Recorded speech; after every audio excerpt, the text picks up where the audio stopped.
Oh, selamat malam teman-teman. Gimana nih kabarnya malam ini? Semoga sehat-sehat ya. By the way, salam kenal, aku Fania dan hari ini aku nggak sendirian nih karena aku ditemenin teman aku. Halo Fania, halo semuanya. Salam kenal. Aku Salwa yang akan nemenin kalian juga hari ini. Nah, teman-teman di sini kira-kira udah pada tahu nggak nih basement itu apa? Kayaknya selama basement UTS kemarin udah pada tahu juga kali ya, Van. Tapi buat yang belum tahu, boleh aku jelasin lagi. Jadi, basement itu merupakan salah satu program kerja dari divisi akademik HMPSM dengan kegiatan belajar bersama. Bener banget, Wak. Buat hari ini tuh ada basement akuntansi keuangan 2 dengan pengajar Rio dan Shannon dan manajemen operasi dengan pengajar Kasidan. Terima kasih untuk Rio, Shannon, dan Kak Zidan yang udah bersedia buat belajar bareng sama teman-teman di basement. Tapi sebelum kita mulai, aku bacain peraturannya dulu ya. Yang pertama, peserta diharapkan untuk menyalakan kamera dan mematikan mikrofon saat acara berlangsung. Yang kedua, peserta diharapkan berada di ruangan yang kondusif dan menjaga sikap pada saat acara berlangsung. Yang ketiga, peserta dilarang merokok di bawah kendali alkohol ataupun mengonsumsi obat-obatan terlarang selama acara berlangsung.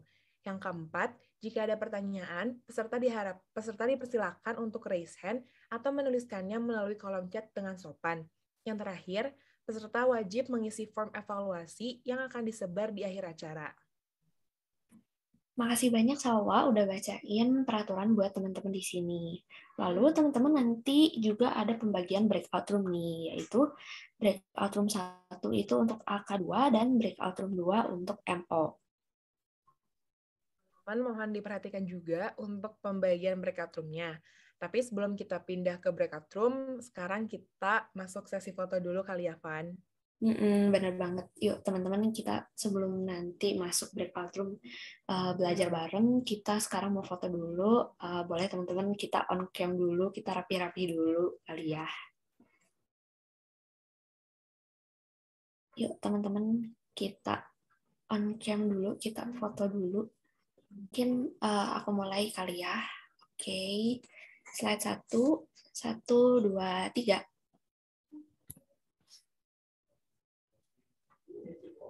Oke, sekali lagi, 1, 2, 3. Oke, untuk para pengajar dan peserta sekarang boleh langsung join sesuai breakout room-nya ya. Sampai berjumpa di breakout room masing-masing, teman-teman. Halo teman-teman, kembali lagi aku Salwa. Sebelumnya aku mau mengucapkan terima kasih untuk Kak Zidan yang udah bersedia buat ngajarin teman-teman di sini. Oke, sebelum kita mulai, teman-teman boleh diperhatikan kembali ya untuk rules-nya yang tadi udah disampaikan oleh aku, dan tim panitia juga akan kirim untuk rules-nya lagi di chat. Boleh diperhatikan kembali ya teman-teman. Nah, selain itu, teman-teman yang belum dapat modul hari ini, jangan khawatir, karena panitia akan mengirimkannya juga di kolom chat, dan teman-teman bisa langsung boleh cek biar bisa memudahkan juga dalam belajar MO hari ini. Lalu aku juga mau ngingetin nih buat teman-teman yang nanti ingin bertanya, boleh langsung aja nanti raise hand atau langsung unmute aja di saat sesi Q&A berlangsung. Mau dikirim di chat juga boleh, nanti bisa aku bantu bacain. Oke, kayaknya udah pada siap juga nih buat belajar MO hari ini. Jadi langsung aja ya kita mulai. Untuk Kak Zidan, waktu dan tempat dipersilahkan. Ya, halo, selamat malam. Suara saya kedengaran ya? Dengar, Kak. Ya, oke. Nanti di tengah-tengah kalau udah diberitahu aja. Kalau emang aku nggak nyaut di sini, tolong di lain aja gitu ya. Soalnya aku lagi di gunung, jadi internetnya kurang stabil. Oke, jadi sekali lagi saya ucapkan selamat malam. Terima kasih ya udah membela-belain jam 7 gitu ya. Biasanya basement makan sore.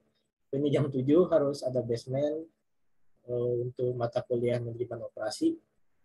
Jadi ya semoga bisa mengikuti basementnya dengan baik ya walaupun di waktu malam. Oke, jadi di sini aku bakal ngajar basement manajemen operasi.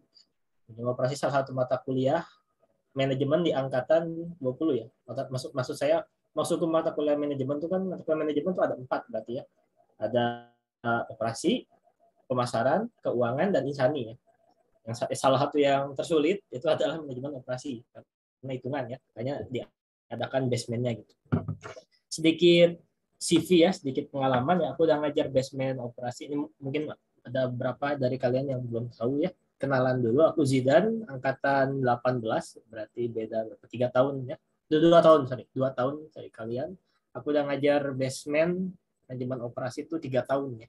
Dari 2019 berarti. Aku sekarang pengen ngajar lagi gitu ya, menghabiskan waktu-waktu terakhir sebelum lulus dari Unpar gitu. Sedikit pengalaman dariku. Jadi di sini aku akan ngebahas, nggak akan semuanya ya tentunya karena waktunya juga nggak banyak. Aku cuma bahas yang aku bisa aja dan menurutku penting gitu. Karena untuk materi UAS tuh kalau nggak salah ya, kalau aku cek tuh ada 4. Ya, koleksi aku ya kalau salah ya. Yang pertama tuh MRP, itu Material Requirement Handling. Yang kedua ada inventory. Yang ketiga ada scheduling. Yang keempat ada maintenance. Ada 4 materi. Kita nggak akan ngebahas 4-4-nya.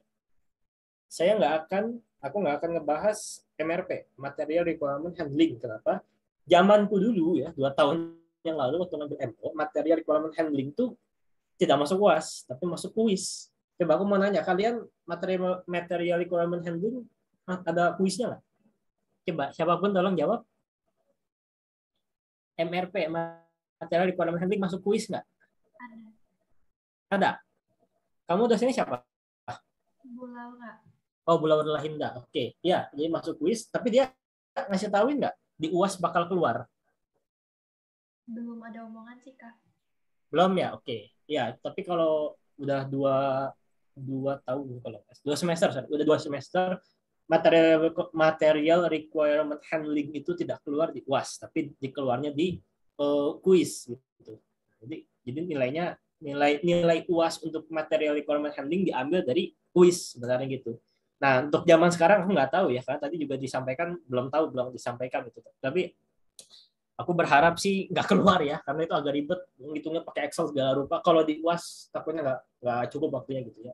Makanya aku nggak akan ngebahas itu ya. Well, disclaimer dulu, aku nggak akan ngebahas material requirement handling gitu ya. Karena dulu aku nggak belajar begitu serius, karena itu hanya keluar di UAS. Itu hanya keluar di kuis, tapi nggak keluar di UAS. Jadi aku hanya ngebahas 3 sekarang, yaitu inventory, scheduling, dan maintenance. Gitu. Itu sedikit penjelasan, sedikit pengantar dariku. Kita mulai saja ya, aku share screen. Share screen.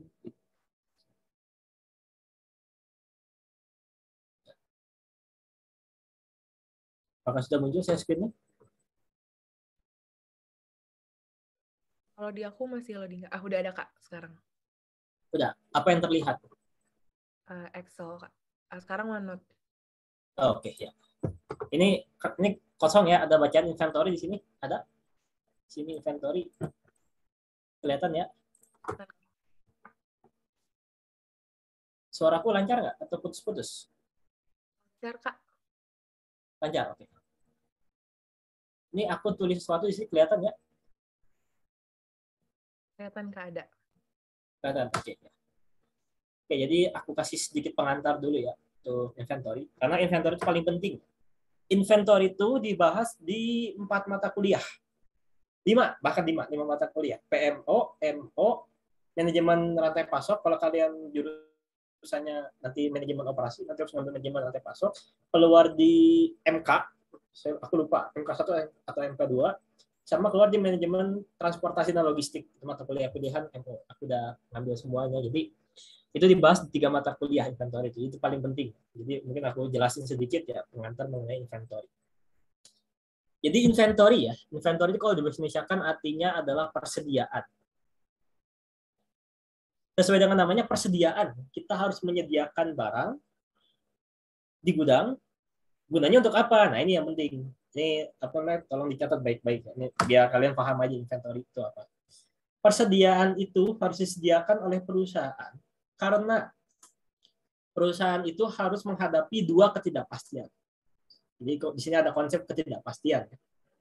Aku ngutip dari dosen manajemen namanya Pak Wisnu ya, Wisnu Wardono, dosen manajemen pemasaran. Beliau bilang kalau manajemen itu sebenarnya salah satu tujuannya adalah mengatasi ketidakpastian, kayak gitu ya. Nah, di sini dalam konsep persediaan, ketidakpastian yang dimaksud adalah ketidakpastian permintaan konsumen. Tulis saja. Persediaan itu adalah mengatasi kedua ketidakpastian. Itu ketidakpastian konsumen, yaitu dan ketidakpastian supplier. Supplier itu adalah pemasok. Gitu ya. Nah, ketidakpastian apa yang dimaksud? Konsumen itu ketidakpastian yang dimaksud adalah permintaannya. Kan kita nggak bisa nentuin ya dalam sehari konsumen bakal minta berapa barang gitu ya. Contoh satu perusahaan dagang lah gitu kan, baju misalkan. Dalam sehari kan perusahaan nggak tahu dia bakal banyak berapa orang yang akan membeli barangnya gitu dalam sehari gitu kan. Salah satu cara untuk mengatasi ketidakpastian itu adalah dengan menyediakan persediaan gitu ya.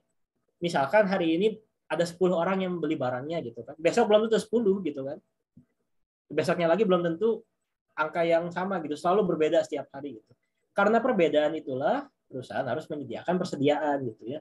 Jadi katakanlah dia nyediain 10 barang. 10 barang itu yang direncanakan akan dikeluarkan untuk dijual gitu. Pertanyaannya kalau 10-nya habis gimana? Harus ada persediaan kan? Makanya disediakan persediaan. Supaya apa? Persediaan itu disediakan kalau seandainya barang yang dibeli oleh konsumen itu habis di perusahaan, di perusahaannya gitu. Misalkan tadi perusahaan menyediakan 10 barang. Katakanlah dia tidak menyediakan persediaan. Jadi dia cuma punya 10 barang aja. 10-10-nya habis. Terus ada konsumen lagi mau beli, datang ke tokonya, Pak saya mau beli. Habis itu barangnya habis karena dia tidak menyediakan persediaan. Yang terjadi apa? Itu namanya mengalami stock out. Stock out itu adalah barang habis di gudang, nggak ada. Konsumen tuh jauh-jauh pergi ke tempatnya, terus taunya barangnya nggak ada. Yang terjadi apa? Yang terjadi nggak puas konsumen ya. BTW aku tuh dari orang pemasaran ya. Aku jurusannya manajemen pemasaran bukan operasi ya. Jadi aku melihatnya dari sisi pemasaran ya. Jadi kalau tidak menyediakan persediaan, konsumen bakal nggak puas. Karena dia datang jauh-jauh mau beli barangnya nggak ada gitu. Kalau barangnya nggak ada nggak puas. Kalau nggak puas apa? Konsumen nggak akan balik lagi kemungkinan ke perusahaan ke perusahaannya gitu kan. Dia akan ngomong ke orang lain, jangan datang ke perusahaan itu.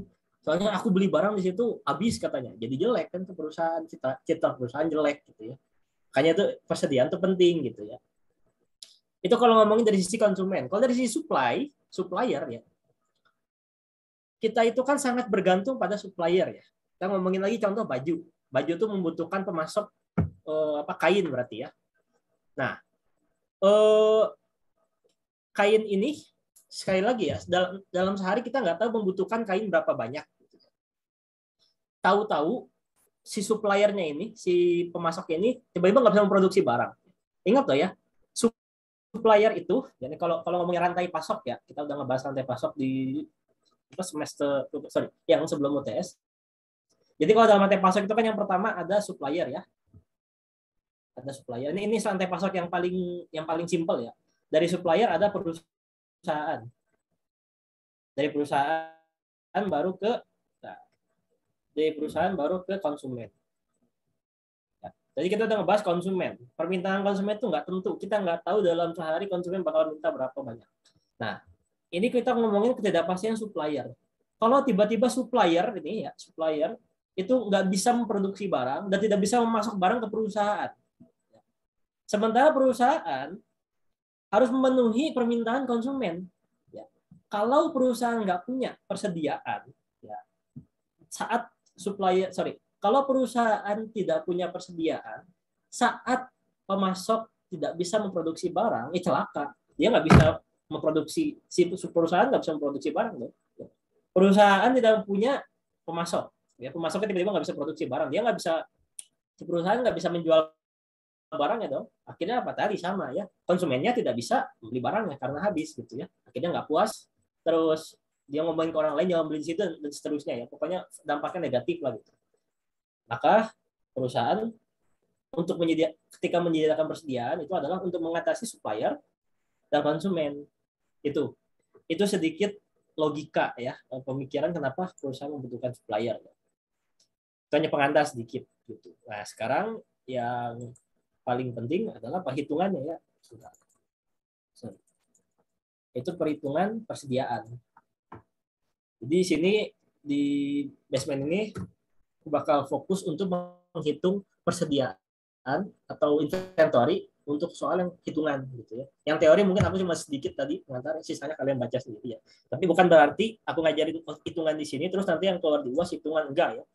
Di UAS nanti teori juga keluar ya, entah nanti di PG atau di esai gitu ya. Jadi kalian untuk teorinya untuk lebih lanjutnya silakan pelajari sendiri dulu. Baik, cuma ngajarin yang Oke. Sebelum masuk hitungan, aku mau ngasih pengantar juga. Di sini ada beberapa notasi yang perlu diperhatikan untuk menghitung inventory. Sorry, aku mau nanya, sejauh ini aman ya suara sama share screen-nya? Panitia? Terdengar dan terlihat kok, Kak. Oke, siap ya. Terima kasih. Nanti aku beberapa kali bakal nanya aman atau enggak gitu ya. Karena aku pernah pengalaman ngajar ternyata aku udah disconnect gitu ya. Jadi aku bakal nanya beberapa kali nanti aman atau enggak. Oke, kalau aman aku lanjut. Sekarang tadi ngomongin apa? Oh, notasi ya. Jadi di sini kita perhitungan inventory. Jadi ada beberapa notasi. Notasi itu apa namanya? Notasi aja lah ya. Ada beberapa notasi yang perlu kalian tahu, yang pahami untuk bisa menghitung inventory ya. Jadi walaupun kalian hafal rumusnya ya, rumus inventory nanti ada lah banyak ya. Nah kan setiap rumusnya ada perintilan-perintilannya tuh ya, ada notasi-notasinya. Kalian harus bisa memahami ya. Kalau nggak memahami, ya kalian ngafalin rumusnya nggak ada gunanya gitu ya. Oke, jadi dalam inventory yang pertama ada notasi D.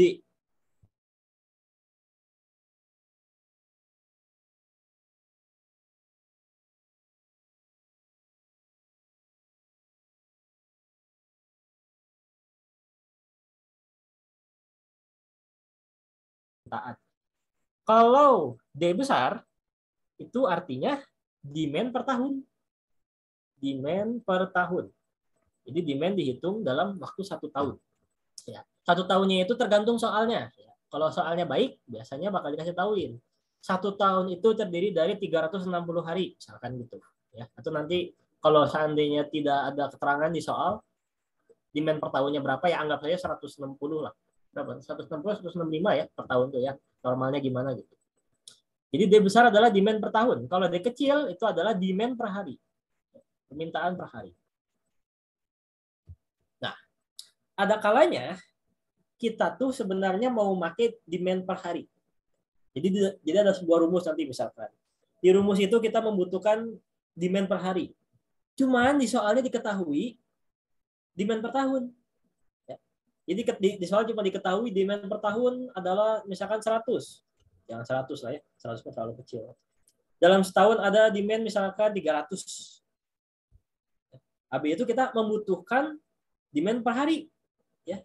Gimana caranya? Tinggal dibagi ya, 360 tinggal dibagi per hari gitu ya.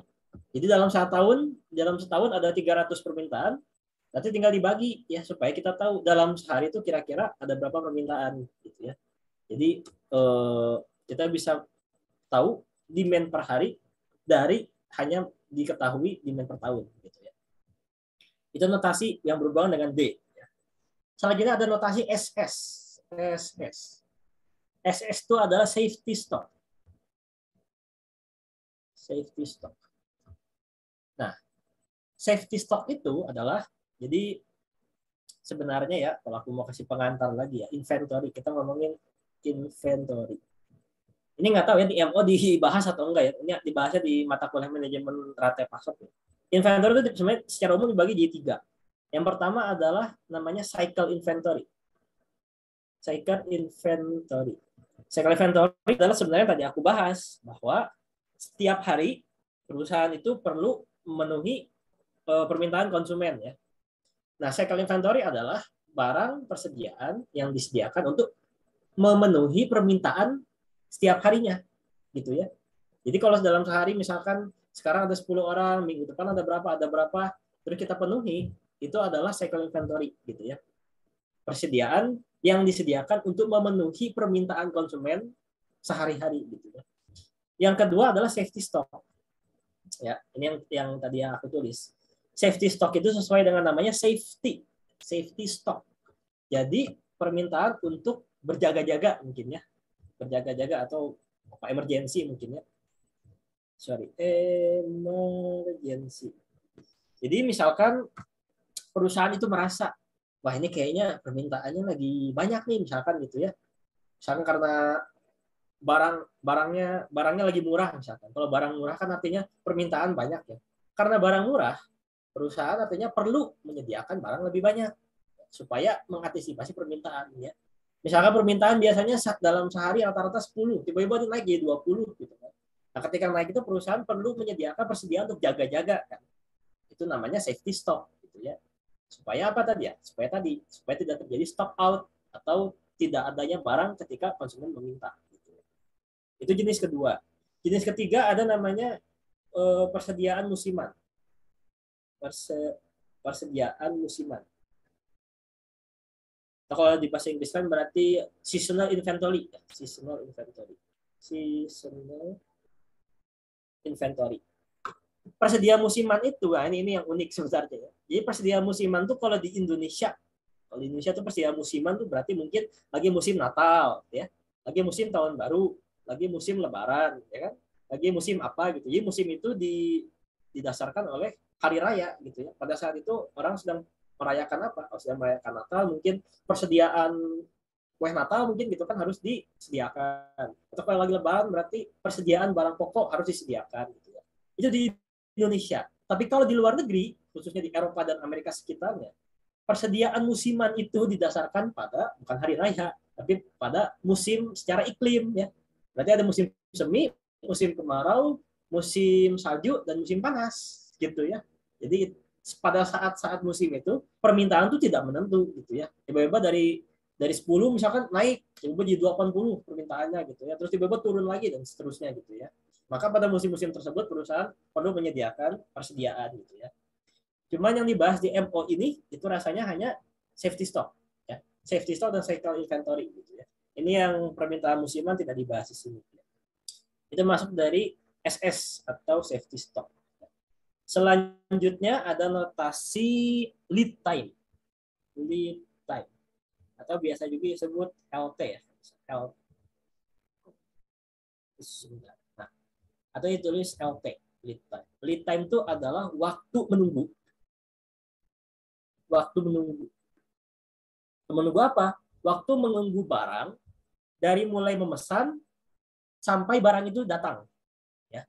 Jadi kita perlu tahu ya, ketika kita memesan barang, misalkan ke supplier atau ke vendor, itu waktu menunggunya berapa lama? Supaya apa? Supaya kita tahu, oh kalau waktu menunggunya seperti ini, berarti kita strateginya bagaimana gitu ya. Jadi perusahaan perlu mengetahui ya. Jadi jangan perusahaan nggak peduli ya, begitu dia, kalau kita kan kadang misalkan kalau pesan barang di online misalkan, kita mesen, kita nggak tahu ya, bodo amat mau dikirim sama kurirnya atau perusahaannya kapan ya, mau seminggu mau berapa gitu bodo amat. Tapi kalau di perusahaan, ketika kita mesen barang, kita harus tahu barang ini datang itu kira-kira kapan ya, supaya kita bisa menentukan pada saat misalkan barangnya lama datangnya apa yang harus dilakukan gitu ya. Itu lead time. Selanjutnya itu ada apa ini? SD. SD itu adalah standar deviasi. Standar deviasi. Mungkin beberapa dari kalian udah ada yang ngambil mata kuliah StatBis ya, statistika bisnis. Standar deviasi akan dibahas secara mendalam di situ ya. Tapi gampangnya ya, standar deviasi itu adalah apa ya? Ketidakpastian mungkin, bukan ketidakpastian. Apa ya? Ketidakpastian mungkinnya, atau gini deh ya, aku jelasnya gini. Semakin tinggi standar deviasi itu artinya ketidakpastian itu semakin tinggi, gampangnya gitu ya. Jadi kalau standar deviasinya kecil maka ketidakpastiannya kecil ya, berarti mendekati pasti gitu ya. Kurang lebih gitulah, tapi aku nggak bisa ngejelasin lebih dari itu ya. Tapi nanti pokoknya di pembahasan soal standar deviasi itu di soal hanya diketahui standar deviasi sekian ya. Tapi nggak diketahui standar deviasi itu maksudnya apa gitu ya. Mungkin kalian bisa nyari sendiri lah ya nanti standar deviasi itu apa maksudnya gitu. Aku nggak bisa ngejelasin di sini. Oke, itu standar deviasi. Selanjutnya ada service level. Service level. Service level itu artinya adalah waktu. Service level itu artinya adalah kemungkinan kemungkinan tidak terjadinya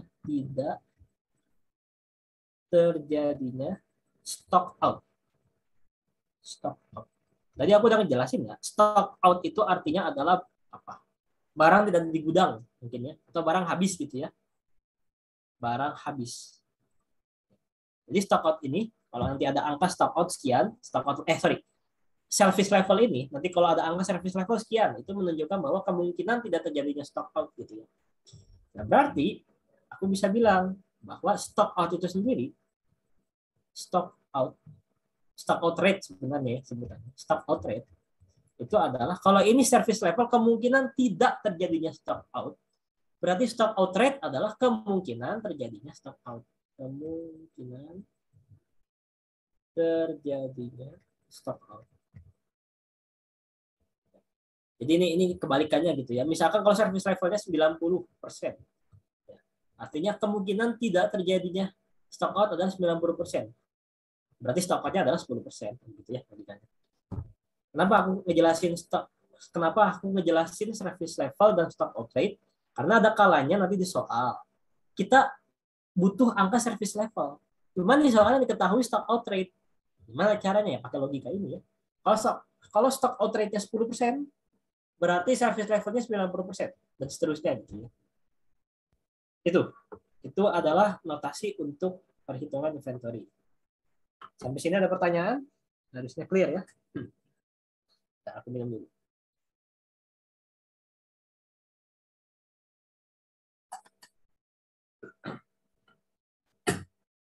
Suara sama share screen aman ya?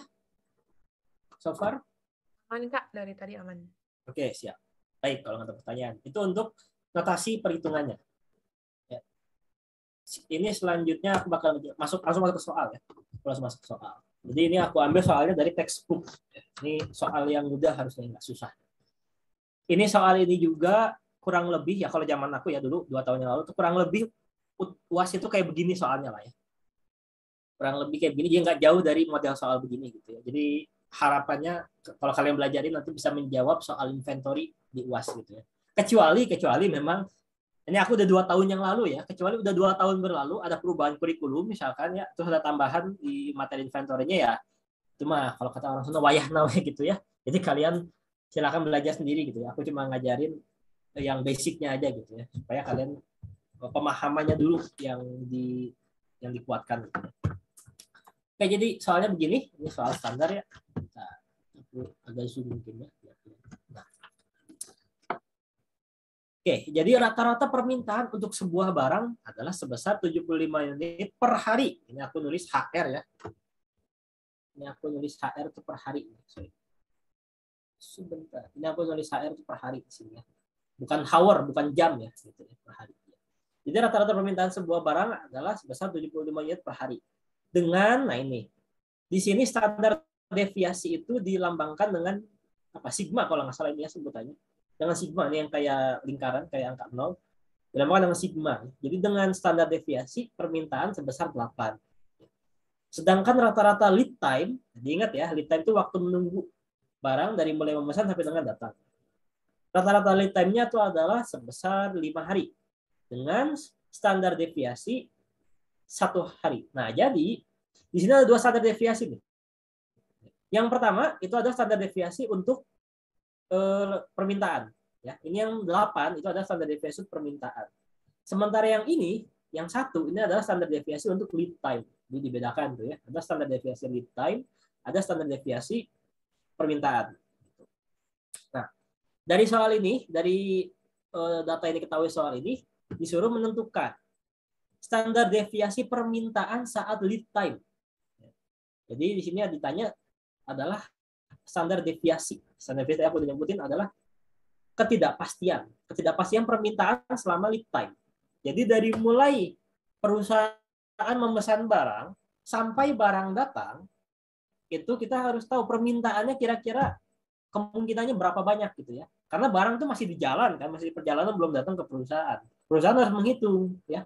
Kira-kira peluang atau ketidakpastian permintaan selama menunggu barang itu berapa banyak. Itu adalah pertanyaan yang A. Dan yang B, tentukan jika diharapkan tingkat pelayanan tadi adalah service level ya. Artinya apa service level tadi? Service level adalah kemungkinan untuk tidak terjadinya stock out.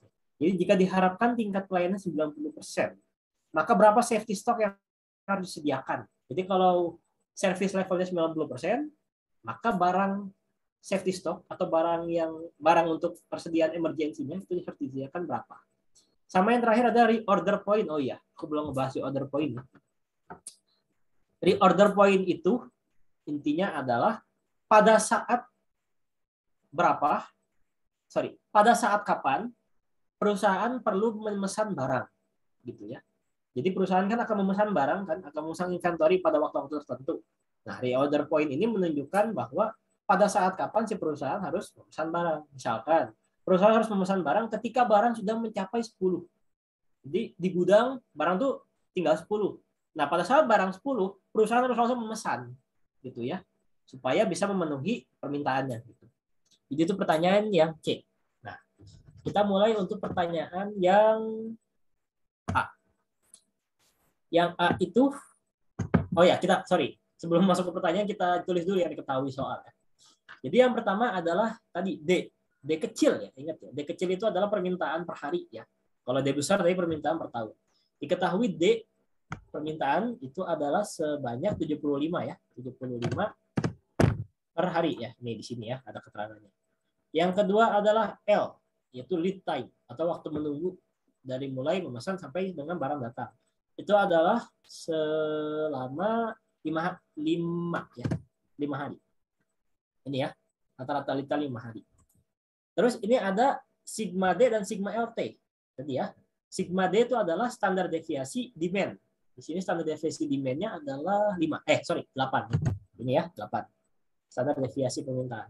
Dan yang terakhir adalah standar deviasi lead time. Standar deviasi lead time-nya adalah sebanyak 1, bukan selama ya.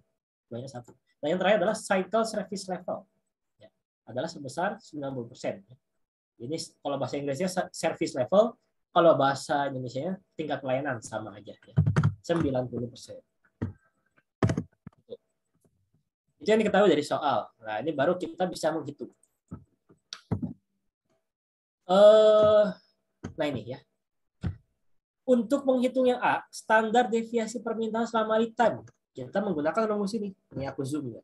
Nih, ini aku ambil rumusnya dari buku ya. Di modul juga kalau nggak salah udah aku simpen ya rumusnya. Jadi ini sigma DLT ya, standar deviasi permintaan demand saat lead time LT. Gitu ya. Rumusnya adalah akar, semua diakarin, akar rata-rata lead time dikali dengan standar deviasi demand pangkat 2. Ya ini kelihatan ya. Gimana? MC kelihatannya ini tulisannya?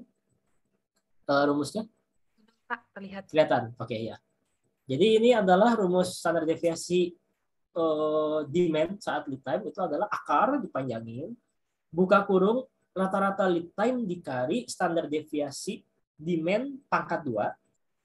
Terus ditambah, ingat ya, di sini harus dipakai kurung di sini ya, karena ini ditambah di sini ya. Ini harus dihitung duluan nih, yang di dalam kurung harus dihitung duluan. Ditambah buka kurung rata-rata permintaan per hari, daily itu per hari, bukan per tahun ya. Di pangkat 2 kan, terus dikalikan dengan standar deviasi lead time pangkat 2. Itu rumusnya. Nah, ini tujuannya kenapa aku pakai Excel ya. Kamu kalau ngitung begini agak ribet ya. Sekalipun pakai kalkulator mungkin agak ribet gitu ya. Kalau pakai Excel, nanti aku kasih tahuin dah. Pokoknya ada cara mudah pakai Excel. Jadi kalau pakai Excel adalah yang pertama, kita harus di sini ada akar di sini ya.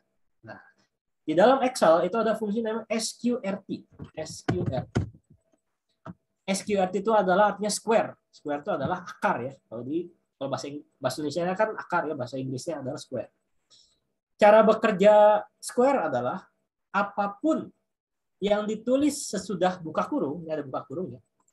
Apapun yang ditulis setelah buka kurung akan diakarkan. Contoh, kalau kita nulis akar 4. Akar 4 itu kan hasilnya 2 kan. Kalau diantar adalah hasilnya 2. Ini 2,00 artinya 2 ya. Gitu. Ya. Atau yang lain misalkan 16. Akar 16 itu kan 4 ya. Di sini adalah 4 gitu ya. Jadi ini ada fungsi di Excel namanya SQRT. Ini bisa kita gunakan untuk menghitung yang A ini ya, standar deviasi permintaan saat lead time. Jadi di sini kita buka kurung. Yang pertama harus dihitung adalah average lead time dikali standar deviasi demand pangkat 2. Nah, ini kita pakai kurung lagi ya untuk membedakan antara ini untuk membedakan average lead time yang ini dan yang daily demand ini. Kita harus buka kurung. Di sini udah ada 2 kurung nih. Yang pertama adalah average lead time. Tadi average lead time-nya ada 75. Ini tinggal klik di sini. Ini average lead time. Dikali dengan kali itu kalau di keyboard adalah bintang ya. Bintang itu kalau di keyboard adalah ada di angka 8. Dikali dengan standar deviasi demand pangkat 2. Standar deviasi demand-nya adalah 8. Terus pangkat 2-in. Caranya gimana? Nah, pangkat 2 itu kalau di keyboardku ya, nggak tahu di keyboard lain sama nggak ya. Kalau di keyboardku adalah di sini ada di angka 6. Di angka 6 itu ada semacam V kebalik nih ya. Sini ada V. Nah, kok mouse-nya nggak gerak? Halo tes, ini aman nggak rekaman? Ya, sorry, ini halo tes.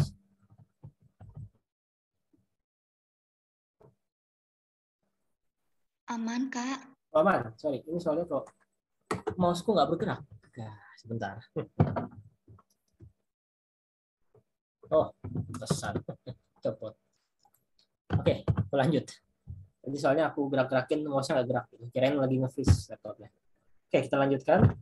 Tadi kita sampai standar deviasi demand pangkat 2. Standar deviasi demand tadi adalah 8. Udah ada aku klik ya yang dia 15. Pangkat 2. Pangkat 2 itu kalau di keyboard adalah di angka 6. Angka 6 itu ada semacam V kebalik, ini artinya pangkat. Pangkat 2. Kita nggak tambahin 2. Ini kita tutup kurung. Ya. Habis itu kita tambah. Sesuai dengan rumus ya, tambah di sini. Ditambah buka kurung lagi. Average daily demand. Nah, ini ada yang salah ya. Oh, ada yang salah kan, benar. Sorry. Ini harusnya bukan average demand ya di sini ya. Ini harusnya lead time. Ya, rumusnya di sini ya. Average lead time ya. Jadi tadi aku ngeliknya yang ini. Harusnya yang ini ya, yang lead time. Sorry. Yang ini dikali dengan ini, baru yang ini adalah yang ini, gitu ya. Ditambah dengan average daily demand pangkat 2. Terus dikali dengan, jangan lupa tutup kurung lagi. Berarti harus pakai buka kurung lagi di sini. Ya emang agak ribet ya kalau pakai Excel, tapi nanti aku kasih tahuin ya kenapa pakai Excel itu bermanfaat gitu ya. Terus di sini dikali dengan, nah ini ya baru ini. Standar deviasi lead time pangkat 2. Ini pangkat 2. Pangkat 2 baru tutup kurung lagi. Udah selesai. Jadi enter. Loh, nah ada apa ya? Nggak bisa. Ini tuh berapa nggak ada fungsi ya? Sebentar. Oh, sorry. Ini belum ditambah 2. Nah, ini harus ditutup. Baru enter. Hasilnya adalah 77,1038. Benar nggak? Aku lihat dulu. Ya, benar. Jadi itu jawabannya. Nah, kenapa aku bilang pakai Excel itu bermanfaat? Kalau kalian jauh-jauh hari sebelum UAS atau sebelum kuis, udah ngebuat program ini.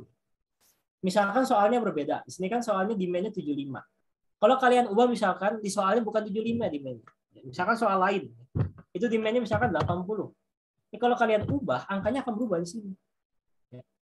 Misalkan lead time-nya bukan 5, misalkan 6, maka akan berubah di sini. Artinya apa?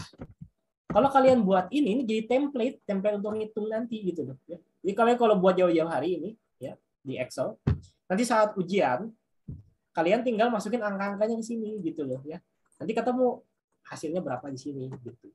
Jadi akan mempermudah kalian saat UAS. Makanya tujuannya kenapa aku ngejelasin Excel di sini karena itu gitu ya. Ya semoga bisa diikuti lah. Itu yang A. Ya, standar deviasi permintaan selama lead time. Selanjutnya adalah yang B. Yang B itu ditanya jika diharapkan tingkat pelayanan atau service levelnya 90%, maka berapa safety stock yang harus disediakan? Berarti di sini muncul konsep safety stock. Tadi kita belum bahas ya rumus safety stock. Safety stock tuh rumusnya begini. Nih ya, di sini ada catatan yang aku ambil dari buku ya. Jadi di sini kalian konsentrasi ke yang ini aja, yang tulisan safety stock. Ini yang atas abaikan dulu ya, yang safety stock. Jadi di sini dikatakan safety stock itu adalah Z dikali dengan standar deviasi demand saat lead time. Ini ada sigma DLT. Jadi Z dikali sigma DLT. Dengan tadi sigma DLT adalah tadi udah kita hitung di sini ya, standar deviasi demand saat lead time. Di sini ada Z, Z value. Z value itu kalau kalian mau nyari manual ya, ini juga diajarin di mana? Di Statbis ya. Kalau kalian mau nyari manual Z value itu tuh ada di tabel banyak, ribet. Itu kalau di buku operasi, manajemen operasi itu ada di halaman terakhir di appendix ya. Itu tuh kalian ribet nyarinya ya. Apa namanya, nyari angka Z tuh gimana gitu ya, ribet. Nah, di sini di Excel kalau kalian mau nyari angka Z gampang. Tinggal pakai rumus ini nih. Sini ada rumus yang dimerahkan ya. Di Excel formula sama dengan norm sin V buka kurung persennya gitu ya. Itu akan ketemu langsung Z akan ketemu Z value-nya ya. Di sini kalau aku tulis ya norm sin V buka kurung itu adalah sebanyak 90%. Ya, karena tadi service levelnya adalah 90%. Terus kita tutup kurung, maka ketemu Z value-nya adalah 1,282 gitu ya. Kalau kalian pengen memastikan, kalian cek aja di tabel Z ya, benar nggak untuk peluang sebesar 90%, Z value-nya 1,28. Jadi itu ya. Itu rumus untuk Z value. Nah, kalau Z value-nya udah ketemu, kita bisa mencari safety stock. Caranya gimana? Tinggal mengkalikan antara standar deviasi demand saat lead time dikali dengan Z value-nya. Ketemu 98,8. Itu untuk yang safety stock. Jadi ngikutin rumus yang ini nih. Itu menjawab yang B. Jadi jika diharapkan tingkat pelayanan 90%, maka safety stock yang harus disediakan adalah 98,8. Gitu. Jadi artinya untuk ingat ya, safety stock itu adalah barang yang disediakan untuk berjaga-jaga. Jadi perusahaan ini yang di soal ini itu membutuhkan barang untuk berjaga-jaga itu adalah sebanyak 98,8. Itu interpretasinya. Terus selanjutnya adalah untuk yang C. Yang C ini ditanya reorder point. Reorder point untuk produk tersebut. Artinya pada saat kapan perusahaan perlu memesan kembali persediaannya gitu. Di sini ROP aku ngambil rumusnya dari buku adalah average daily demand atau rata-rata permintaan dalam sehari dikali lead time dalam per hari ditambah Z standar deviasi demand saat lead time ya, artinya kan safety stock ya. Yang Z sigma DLT ini lead time udah kita hitung ya. Jadi artinya ini adalah average daily demand dikali lead time in days ditambah safety stock gitu ya. Berarti di sini average daily demand-nya adalah 75. Oh ya, jangan lupa ini dibuka kurung ya. Average daily demand dikalikan dengan lead time dalam sehari 5. Terus ditambah safety stock ini. Angkanya 473,8. Ya, jadi artinya apa? Kalau ditanya, ini artinya apa? Interpretasinya apa? Nanti kan kadang ada kalanya kalian di soal tidak hanya menghitung ya. Dia habis menghitung, kalian harus menginterpretasikan, harus menjelaskan maksud angka-angka ini apa sih gitu ya. Berarti kalau di sini kalau reorder point 473 artinya perusahaan perlu memesan kembali barang apabila barangnya itu mencapai 473 gitu ya. Jadi ketika barang 473 dia harus memesan kembali barangnya gitu. Itu untuk yang inventory. Jadi sekali lagi ya, kenapa aku saranin kalian pakai Excel, karena kalau kalian ubah-ubah angkanya ini 8, misalkan ini 9 ya, ini semua akan berubah. Misalkan ini lead time-nya bukan 5, lead time-nya soal yang lain dikatakan 10, ini akan berubah. Jadi ini kalau kalian ngerjain ini jauh-jauh hari akan menjadi template supaya nanti kalian saat ujian menghitungnya gampang. Itu untuk yang inventory. Di sini ada pertanyaan? Silakan.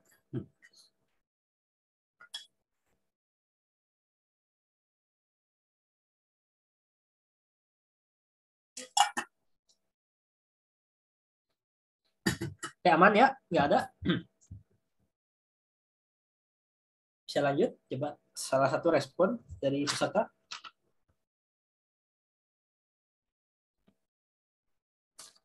Kalau ada yang mau nanya, boleh langsung di-unmute aja atau di-raise hand juga boleh. Atau kalau misalnya udah paham, boleh juga kasih reaction-nya. Ya. Coba salah satu orang respon, aman? Udah paham kayaknya, Kak? Udah. Aman, oke. Terima kasih. Siapa di Natasha? Ya. Oke, itu untuk yang inventory. Nah, aku mau ini soalnya yang paling basic ya, tapi mungkin nanti ada kalanya mungkin dosen iseng ya, ada soal lain. Ini aku tunjukin materi lain, soal lain. Jadi ini apakah share screen-nya udah berubah jadi Excel yang lain? Harusnya udah ya di sini. Standar deviasi dengan salah time. Oke, bentar, aku lihat dulu soalnya. Takutnya aku bingung.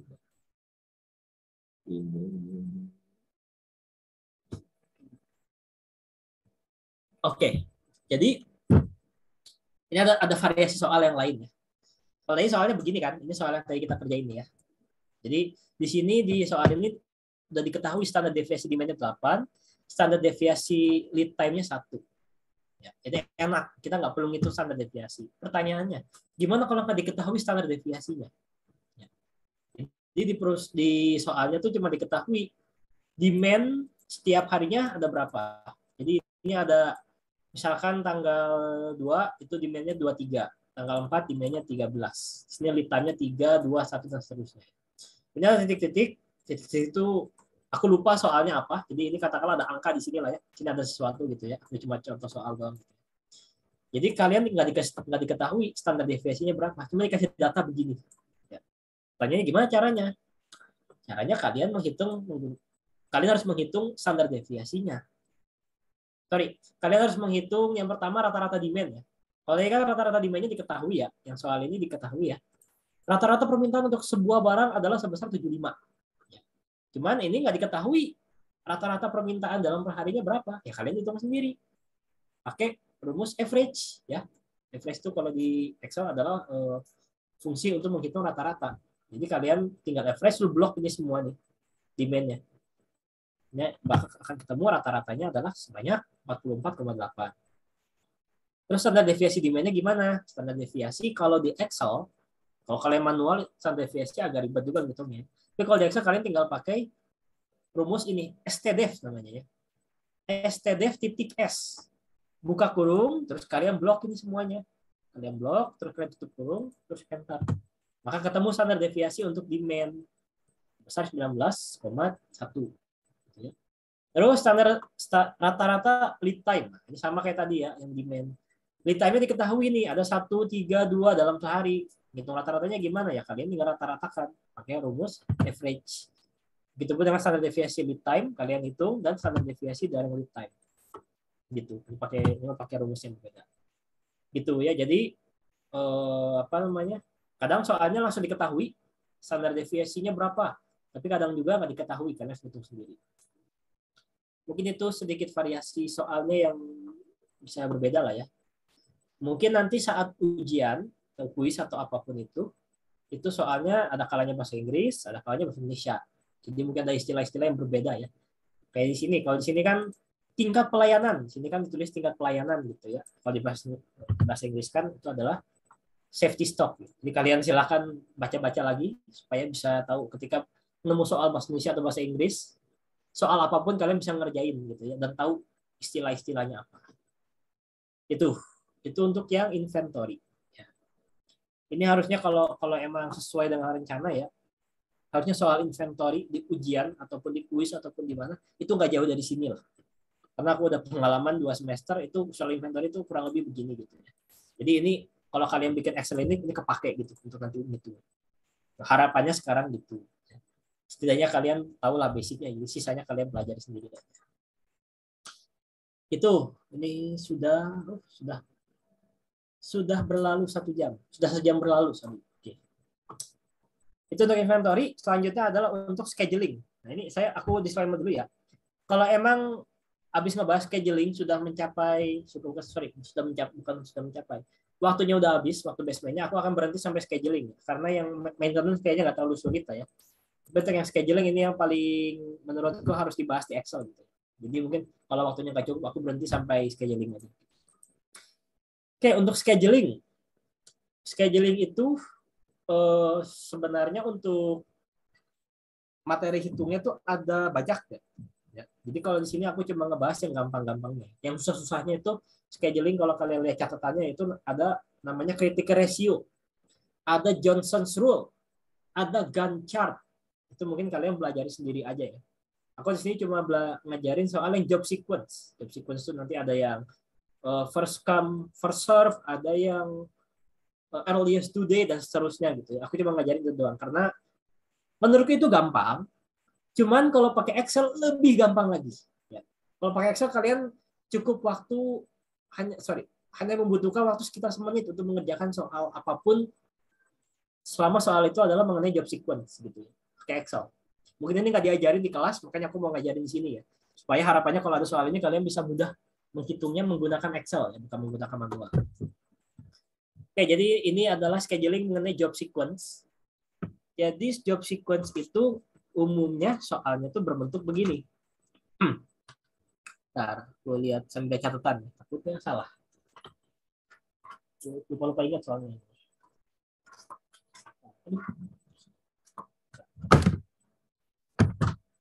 Sequencing. Oke. Jadi secara umum job sequence itu soalnya bakal begini ya.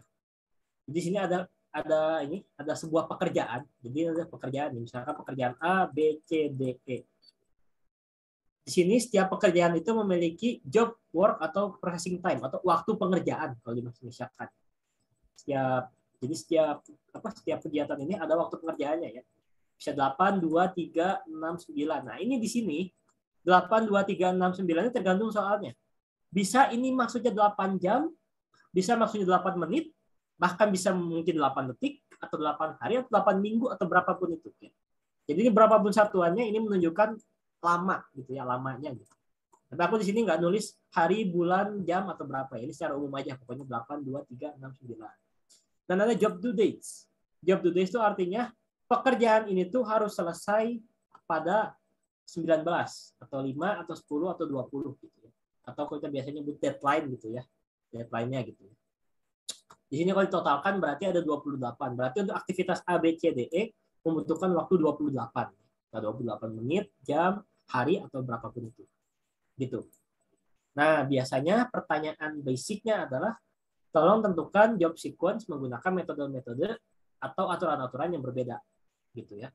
Sini aku bakal ngebahas yang pertama adalah namanya first come first serve ya. FCFS, ada first come first serve. Itu artinya adalah yang pertama kali datang itu adalah yang pertama kali dilayani, begitu ya. FCFS itu biasanya digunakan oleh ya kalau mau contohin ya itu adalah rumah sakit. Ya. Rumah sakit itu adalah kalau kita datang duluan ke rumah sakit maka kita akan dilayani duluan gitu ya sesuai dengan urutan pendaftaran gitu. Ya, itu contoh penerapan FCFS gitu ya. Nah ini misalkan ini adalah kegiatannya. Terus FCFS-nya gimana? Berarti FCFS-nya adalah sebentar. FCFS berarti sebenarnya itu kalau seandainya ini ABCDE itu adalah sesuai dengan apa adanya. Berarti ABCDE karena sesuai. Karena di tabel ini berarti yang pertama itu adalah A, yang kedua B, yang ketiga C, yang keempat D, yang kelima D. Jadi ini nggak ada yang berubah sebenarnya untuk yang FCFS gitu ya. Jadi sesuai dengan urutannya gitu. Dengan processing time-nya masing-masing adalah yang ini.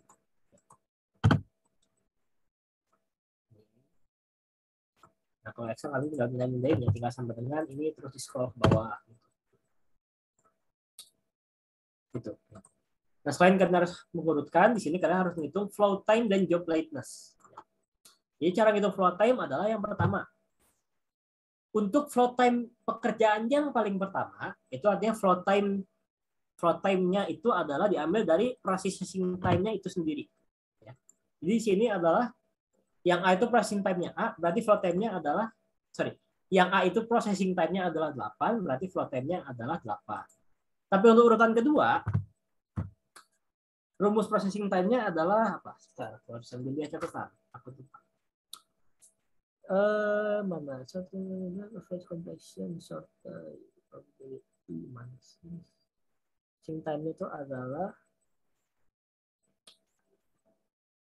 8 tambah dengan 2. Artinya processing time yang sebelumnya ditambah dengan processing time yang selanjutnya. Maka ini akan ketemu 10.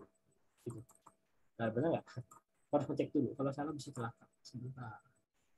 Float time. Oh, bukan salah. Jadi processing time itu adalah flow time itu adalah processing time yang sebelumnya ditambah dengan flow time sebelumnya. Begini berarti. Kalau kalian capek tinggal digeser begini. Nah, ketemu ya. Jadi kalau ini kan berarti sebentar. Saya jadi bingung sendiri. Sebentar. Processing time itu salah.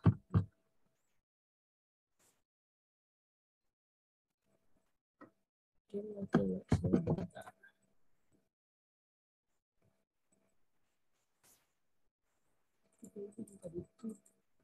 Sebelumnya. Oh iya. Ya. Oke, ulangi ya. Jadi processing time itu adalah ini. Nah, flow time itu adalah ini yang sebelumnya ditambah dengan processing time selanjutnya. Itu loh, ini baru benar. Jadi kalau ini processing time yang C adalah 10 tambah 3. Processing time untuk yang D adalah 13 tambah 6 dan seterusnya. Itu ya. Itu, sorry, aku agak lupa soalnya. Nah. Oke, itu untuk yang float time. Nah, selanjutnya job lateness. Nah, job lateness ini dihitung apabila float time-nya itu lebih besar dibanding dengan job due dates. Jadi kalau float time-nya lebih besar dari job due dates, maka job lateness-nya dihitung. Di sini kan yang A float time-nya lebih kecil dibanding job due dates, berarti nggak perlu dihitung. Ya, berarti 0. Kalau ini 10 lebih besar daripada 5, float time lebih besar daripada 5, berarti dihitung ya. Cara hitungnya gimana? Ya, tinggal dikurangi float time dikurangi job due dates-nya. Float time dikurangi dengan job due dates. Ini juga lebih besar ya, 13 lebih besar daripada 10 dihitung. Ini nggak perlu dihitung karena 19 lebih kecil dibanding 20 dan yang terakhir juga ini nggak perlu dihitung. Karena 28 lebih kecil daripada 32. Benar nggak gitu? Coba aku lihat dulu. Ya, benar ya. Gitu. Ini untuk yang FCFS. Kayak begini. Gampang lah FCFS lah ya. Nah, terus selanjutnya kalau pakai metode yang lain ya, FCFS selanjutnya ada metode earliest due date. Earliest atau deadline tercepat atau ya earliest due date itu adalah due date tercepat gitu ya. Nah, earliest due date itu dilihat dari urutan ini. Ya, due date-nya ini. Di sini berarti paling cepat adalah 5. Berarti B paling duluan. Yang kedua adalah C, yang ketiga adalah yang A gitu ya. Kalian bisa aja sih kerjain manual gitu kan satu-satu. Tapi sekali lagi kalau kalian pakai Excel, jauh-jauh hari kalian udah buat programnya, nanti waktu ujian kalian tinggal masukin angkanya. Nah, maka di sini aku akan memperkenalkan sebuah fungsi. Fungsinya itu adalah namanya sort. Sort sesuai dengan namanya itu adalah mengurutkan gitu ya. Mengurutkan apa? Nah, sebentar, mau lihat dulu. Ini benar. Itu salah.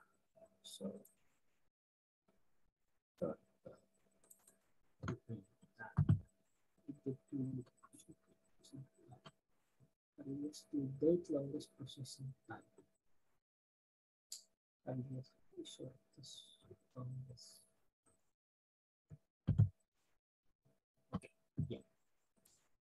Oke, kita lanjut. Earliest due date adalah due date deadline tercepat. Oke, aku akan memperkenalkan fungsi namanya di sini adalah sort by. Sort by itu adalah kalau dalam Excel adalah sebuah fungsi untuk mengurutkan sesuatu tapi berdasarkan syarat. Jadi cara bekerja fungsinya begini. Yang pertama yang harus ditulis, bukan yang harus ditulis. Yang harus diblok adalah yang ingin kita urutkan. Kita kan ingin mengurutkan yang ini ya. Yang ini semuanya ya. Ini semuanya harus kita urutkan kan ya. Ada A, B, C, D, E. Berarti kita blok semuanya. Nah, diurutkannya berdasarkan apa? Berdasarkan tadi job due dates kan. Berdasarkan job due dates, habis itu coba betul nggak? Oh, salah. Ini kok lupa saya. Gimana caranya?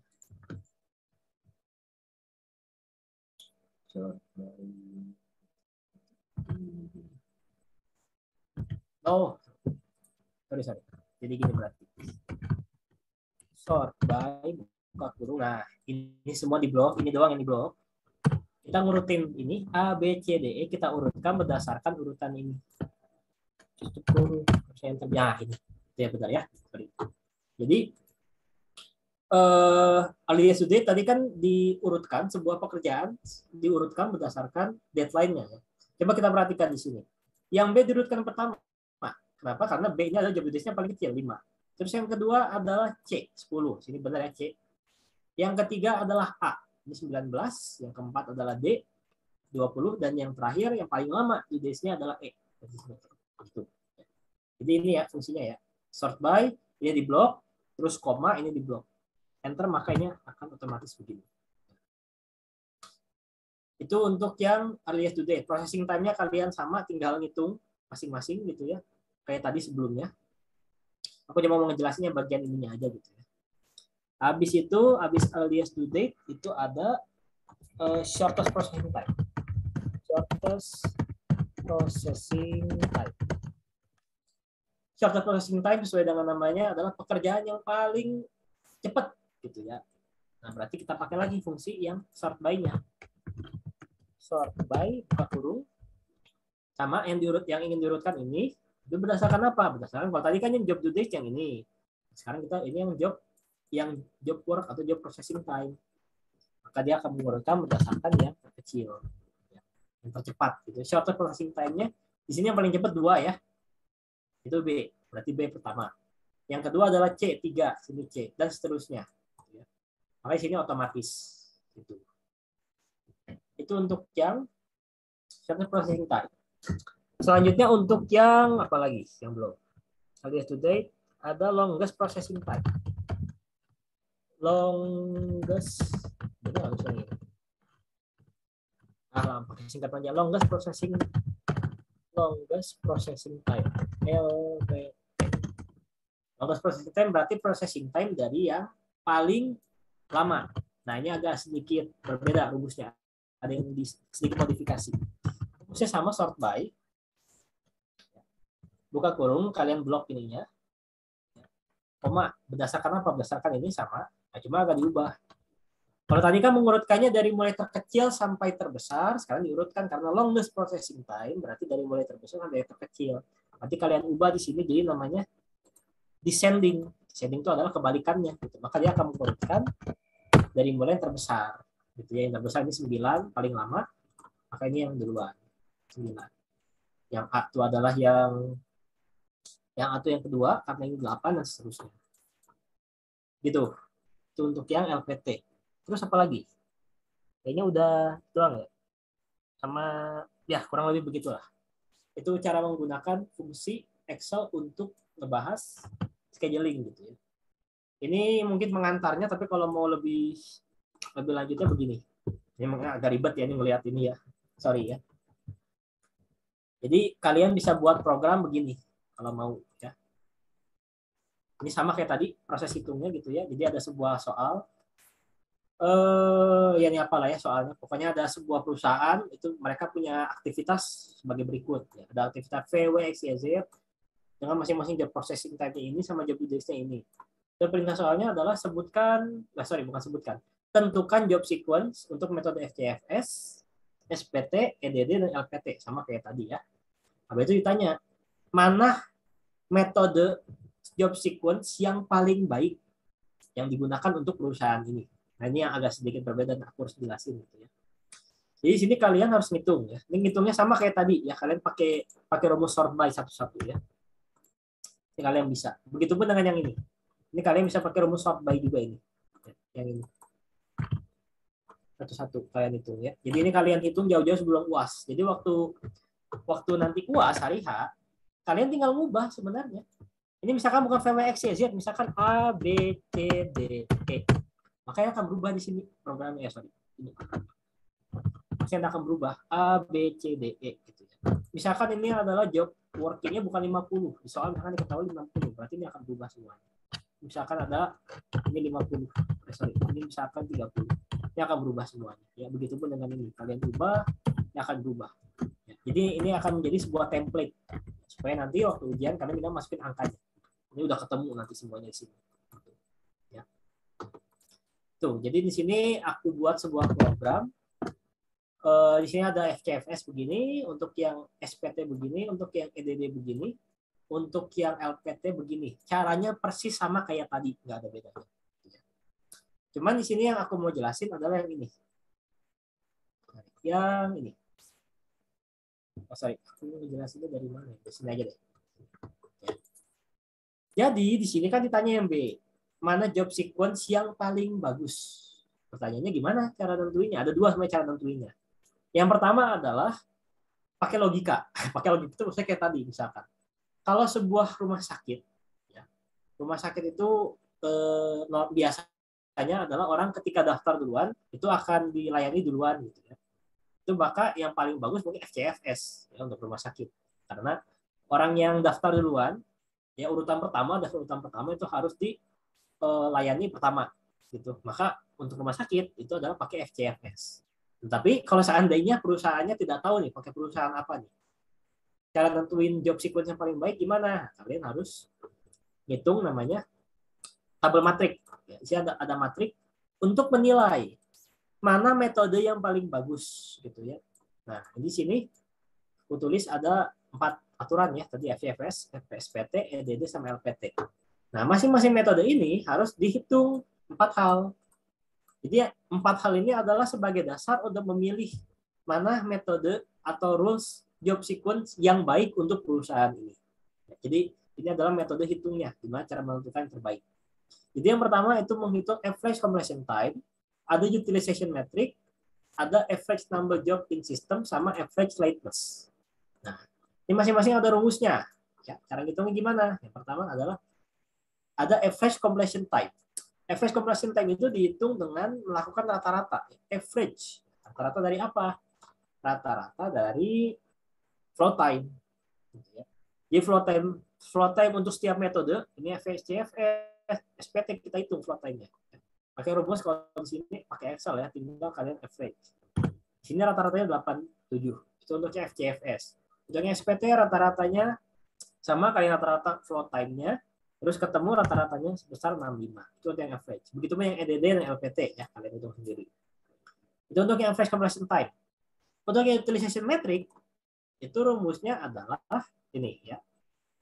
Yaitu dengan membagikan processing time dibagi dengan flow time. Jadi kalian nanti habis ngitung processing time sama flow time-nya ditotalin ya. Jadi 50 tambah 10 tambah 20 tambah 15 tambah 55 jadi hasilnya 150. Ini dibagikan dengan flow time, total flow time itu 435. Jadi kalau dibagi dua-duanya maka ketemu angka 34. Utilization metric itu harus dalam berbentuk persenan. Maka di sini kalian persenan bisa diubah di sini ya. Mungkin kalian nanti di awal waktu ngitung angkanya begini.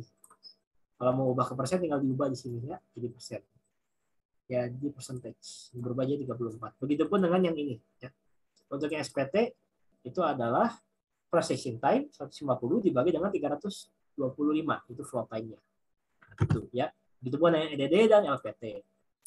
Untuk average number job in system itu rumusnya adalah kebalikannya dari utilization metric ya. Utilization metric tadi kan processing time dibagi flow time. Nah, kalau ini itu dibalik yaitu flow time dibagi dengan processing time. Jadi ini 435 dibagi 150. Itu untuk job untuk average number job in system. Nah, ketemu namun sini 2,90. Begitupun dengan SPT. Yang SPT adalah flow time 325 dibagi 150 gitu. Ketemu 2,17. Begitupun dengan yang EDD dan LPT. Nah, yang terakhir adalah average lateness day, yaitu rata-rata telat. Ya, rata-rata waktu telat. Berarti karena ini kita ngomongin konsep average, sama kayak tadi di sini. Kita melakukan fungsi average, ya, atau rata-rata. Yang di rata-rata kan apanya? Ini dia, job latest-nya semua dirata-ratakan. Ya. Nah, ketemu angka 38 dan seterusnya sama ini dihitung. Kalau kalian udah ngitung semua ini kalau pakai Excel kalian tinggal ini ya, tinggal ngitung begini ya, kalian ngitung satu-satu. Nanti kalau kalian ngubah angkanya yang di soalnya, misalkan soalnya kalian ubah sesuai dengan soalnya, ini akan berubah sendiri nanti gitu ya. Jadi ini nggak perlu dikerjakan. Ya, jadi udah otomatis nanti dikerjain di Excel-nya. Gitu ya. Jadi ini kalau dihitung semua maka akan jadi seperti ini. Nah terus pertanyaannya, gimana cara nentuin terbaiknya? Kita lihat di sini, ini aku udah nulis nih ya catatannya. Jadi untuk average completion time, kita bandingkan setiap aturan. Average completion time dikatakan bagus, itu apabila average completion time itu kecil. Karena average completion time itu artinya waktu yang dibutuhkan untuk menyelesaikan barang. Jadi semakin cepat sebuah barang diselesaikan atau diproduksi, berarti semakin baik dong, gitu kan? Karena menghemat waktu. Gitu. Maka di sini average completion time terbaik adalah milik SPT. Tadi sini 65. Ya. Sini yang lain besar ya, 87, 66, 115. Sini paling kecil adalah SPT. Maka aku tulis di sini. Yang terbaik untuk average completion time adalah SPT. Gitu. Untuk yang utilization metric, itu adalah yang terbaik yang terbesar. Utilization metric itu adalah seberapa besar perusahaan memanfaatkan waktunya, kalau nggak salah begitu ya. Bukan, atau gini deh, seberapa besar perusahaan memanfaatkan kesempatannya, gitu ya, pekerjaannya, gitu ya. Maka semakin besar dia memanfaatkan, itu adalah semakin baik, gitu ya. Maka ini sama, yang terbaik adalah SPT sebesar 46,2, gitu dibanding dengan yang lain. Maka di sini untuk utilization metric terbaik SPT.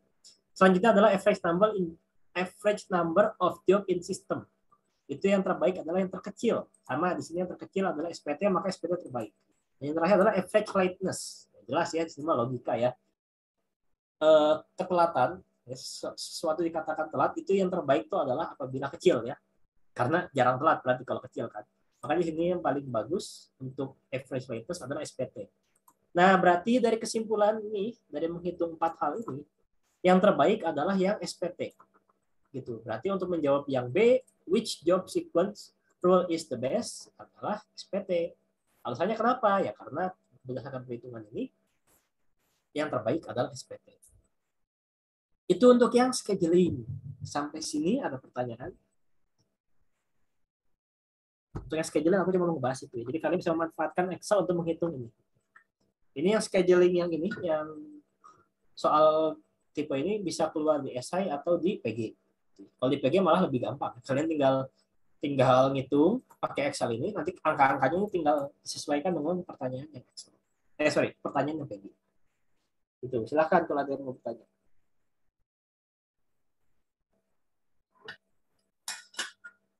Teman-teman yang ada pertanyaan boleh langsung unmute aja atau mau raise hand dulu boleh teman-teman.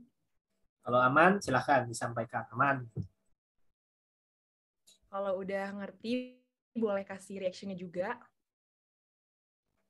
Sepertinya udah aman Kak. Aman, oke ya. Karena semakin malam sih waktu ya.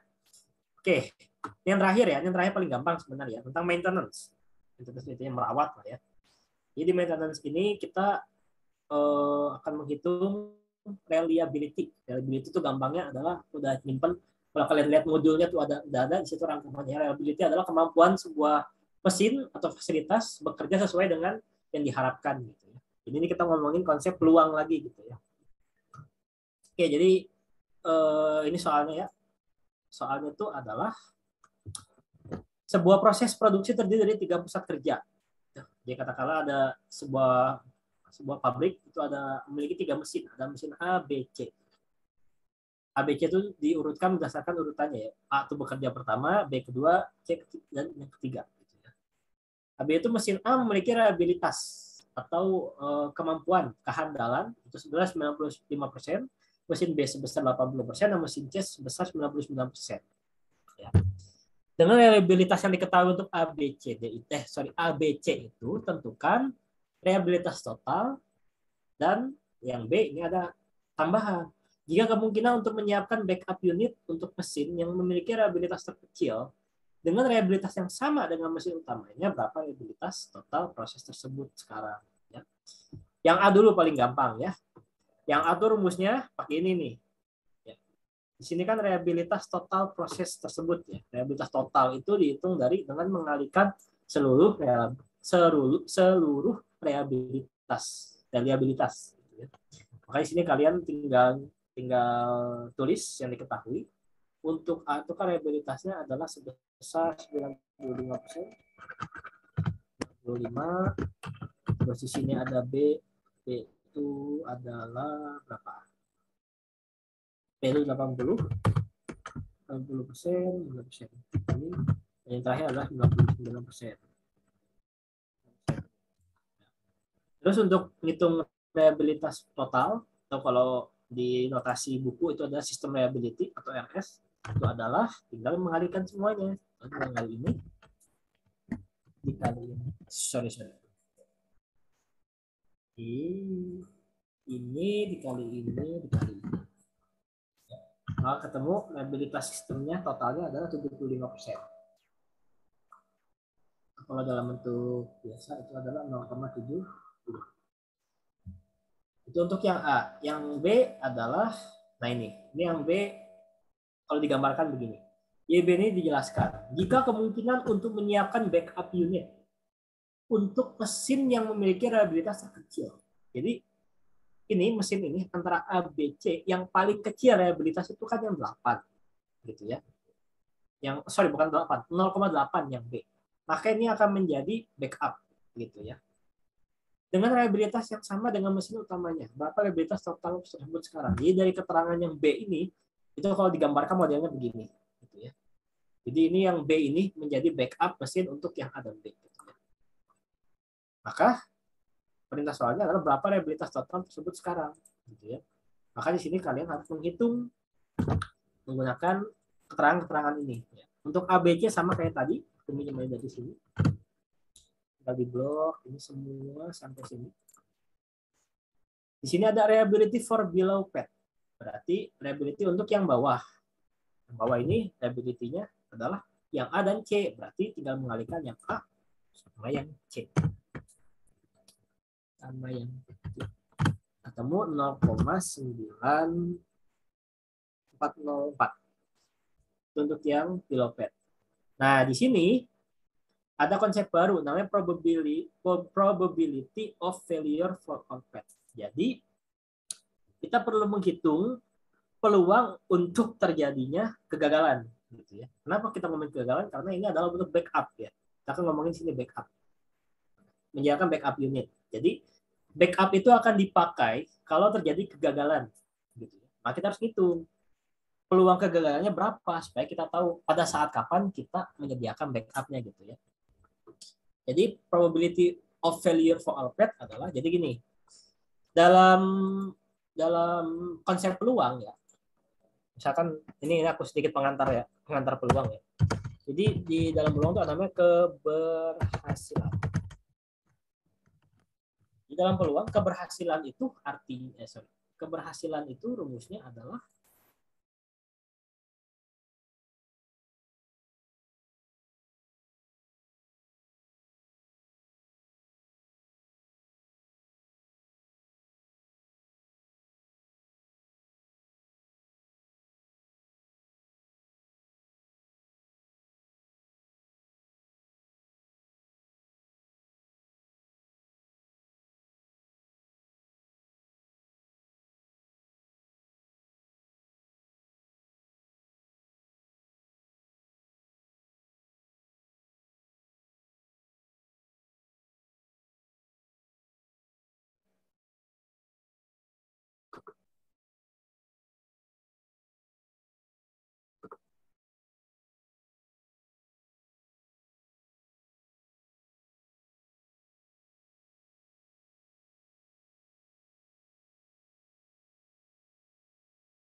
Teman mungkin sambil nunggu Kak Zidan ada gangguan, boleh ditampung dulu pertanyaannya. Kalau ada pertanyaan boleh dikirim dulu aja di chat. Kira-kira teman-teman kalau ada pertanyaan boleh langsung aja ya. Oke, Kak Zidannya udah masuk lagi, mungkin bisa dilanjut.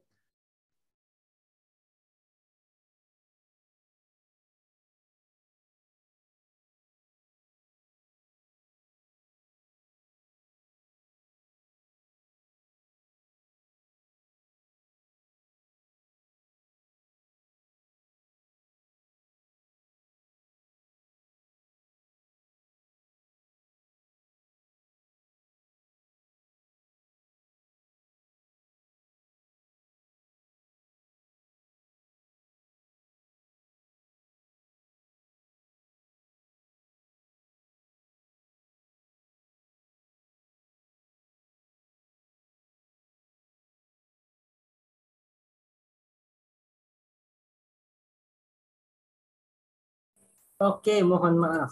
Tadi aku terdisconnect ya.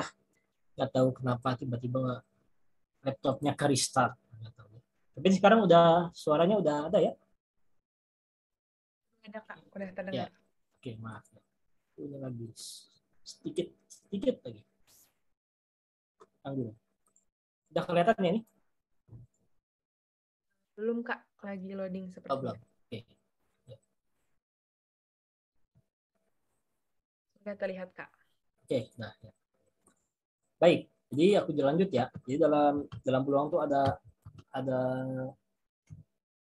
logika peluang tuh begini, sebuah keberhasilan itu dikatakan bukan keberhasilan. Ya, keberhasilan kesuksesan ya. Jadi sesuatu itu dikatakan mungkin apabila angkanya 1 gitu ya. Nah, maka kegagalan. Jadi kalau keberhasilan 1, maka kegagalan itu rumusnya adalah berapa? Aku lupa. Kalau janganlah, masih dibahas, ribet ini sebenarnya. Nggak jadi. Jangan. Terlalu berat soalnya. Itu logika statis. Kalian belajar di statis ya. Oke. Aku lanjut ke sini deh.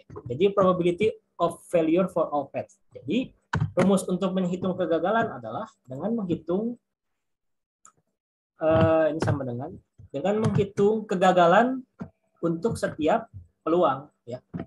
Jadi sebentar aku nyantek sini sedikit. Lupa soalnya. Kegagalan itu hanya aja lah, aku minjem dari sini lah ya. Jadi probability kemungkinan kegagalan untuk semua jalur atau outlet itu adalah begini. Yaitu 1 dikurangi E24 itu ini ya, reliability for below path ya, yang bawah ini. Ya, ini nggak kelihatan di ketutupan. Jadi ini dikalikan dengan yang B. Kenapa yang B doang? Karena yang B itu yang ini. Jadi probability of failure path itu ingin menunjukkan bahwa kegagalan yang ini, ya, yang B dikalikan dengan kegagalan yang bawah, yang AC. Gitu ya. Kalau dihitung maka jawabannya adalah 0,0119. Maka untuk menjawab yang B, itu reliability untuk jalur yang baru, itu adalah dengan mengurangi yang kegagalan ini, ya, ini kegagalan dikurangi 1. Gitu ya. Jadi yang ini tadi 1 dikurangi yang atas ini, gitu ya. Jadi kalau mau dihitung lagi sama dengan 1 dikurangi ini yang bawah sini. Kenapa sih nutupin ini? Saya nggak nutupin ini. Itulah ya, pokoknya gitu. Maka reliability of new path adalah begini. Untuk yang maintenance sejujurnya ya, itu soalnya nggak kayak begini nanti di ujian. Soalnya lebih ribet rasanya gitu ya. Cuma ini aku cuma nganterin pengantar doang gitu ya. Gitu. Kalau yang inventory mungkin tadi soalnya kurang lebih begitu gitu ya. Cuman untuk yang maintenance itu soalnya akan berbeda dari ini gitu ya. Tapi ini aku ngejelasin ini untuk untuk pengantar aja gitu. Aku nggak bisa ngejelasin yang lebih sulit daripada ini gitu. Itu aja sih yang mau aku sampaikan mengenai materi hari ini gitu ya. Jadi sudah dibahas tadi inventory, scheduling, dan maintenance. Cuma aku mau ngertiin bahwa untuk yang inventory dan scheduling itu kalau di ujian keluar tuh kurang lebih sama kayak gitu. Harusnya nggak jauh lah dari situ. Kalau nggak ada perubahan kurikulum gitu ya. Cuma yang maintenance ini aku cuma ngejelasin yang dasarnya doang. untuk selanjutnya, untuk lebih lanjutnya kalian silahkan belajar sendiri gitu ya. Cuma aku mau menyampaikan pesan untuk belajar ujian, silahkan belajar dari, misalkan kalau dosen kamu tadi ada Bu Laura, nah kamu juga diharapkan belajar dari dosen lain, dari dosen Bu Brigita Melianti, Bu Mel, atau dari Bu Natali gitu ya, karena nanti yang bikin soal ujian tuh bareng. Jadi kalau kalian cuma belajar di satu dosen, rasanya kurang gitu. Jadi kalian bisa belajar dari mahasiswa lain yang ada, bisa belajar dari teman-teman kalian yang dosennya berbeda. Jadi jangan hanya berharap dari basement ini. Itu aja sih. Jadi kurang lebihnya dari saya begitu. Saya kembalikan ke MC. Terima kasih semua. Oke, baik. Terima kasih Kak Zidan atas materi yang diberikannya. Untuk teman-teman sekarang juga udah masuk ke sesi terakhir yaitu Q&A. Jadi buat teman-teman boleh dimanfaatin untuk sesi ini. Kalau ada pertanyaan boleh langsung aja ditanyakan, mau raise hand atau dikirim ke kolom chat juga boleh. Untuk teman-teman kira-kira ada yang mau ditanyakan atau apakah emang udah paham juga boleh dikasih reaction-nya. Kalau kalian nggak tanya, aku yang nanya. Coba. Kalian nanti UAS itu PGSI, benar nggak? Atau ada pengumuman gimana? Ada yang tahu? Kalau dari kelas aku sendiri, Kak. Dosennya siapa? Bu Natali. Oh, Bu Natali. Oke, apa katanya? Belum ada penjelasan kalau UAS. Tapi kalau UTS kemarin sih itu ini PG aja di IDE, Kak. Oh, nggak ada SI? Enggak. Oh, ya. Jadi apa namanya, maupun PG atau SI, kalau kalian pakai Excel tadi harusnya bisa berguna lah. Jadi apa namanya, silahkan dipelajari. Sama teori-teorinya jangan lupa ya. Teorinya silahkan dipakai. Aku udah ngasih sedikit mungkin rangkumannya ada di modul ya. Kalian bisa buka modul. Itu aja sih mungkin gitu ya dari aku. Kalau kalian ada yang mau nanya silahkan. Kalau nggak ada, ya sudah. Berarti selesai basement ini gitu. Mungkin teman-teman udah pada paham juga kali ya untuk hari ini. Oke, terima kasih partisipasinya untuk teman-teman. Sayangnya waktu kita juga udah habis, tapi buat kalian yang masih punya pertanyaan, boleh langsung ditanyain aja ke Google Docs yang akan dikirim di kolom chat oleh tim panitia. Selain itu juga aku mau ngingetin untuk teman-teman mengisi form evaluasi yang akan dikirim di kolom chat, dan nanti juga di akhir acara akan ada QR code yang bisa langsung di-scan aja sama teman-teman. Nah, sebelum mengakhiri basement hari ini, karena tadi diawali udah foto-foto juga, jadi kita foto-foto dulu kali ya. Jadi buat teman-teman boleh langsung on cam aja. Aku tunggu juga untuk foto-fotonya. Silahkan yang bisa on cam, di on cam dulu. Kita mulai aja kali ya untuk sesi foto-fotonya. Ya, ya. Oke. 1, 2, 3.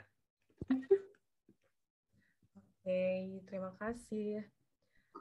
Sebelum itu aku juga mau infoin kalau misalnya basement itu nggak cuma hari ini aja, tapi ada juga di hari Rabu tanggal 15 Juni 2022 yaitu ada Statbis jam 7 malam sampai jam 8.40, dan di Jumat 17 Juni ada AKB dan MK2 sama juga jam 7 sampai jam 20.40 malam, dan Sabtu ada 18 Juni ada pajak 1 dan pajak 2 jam 10 sampai jam 11.40.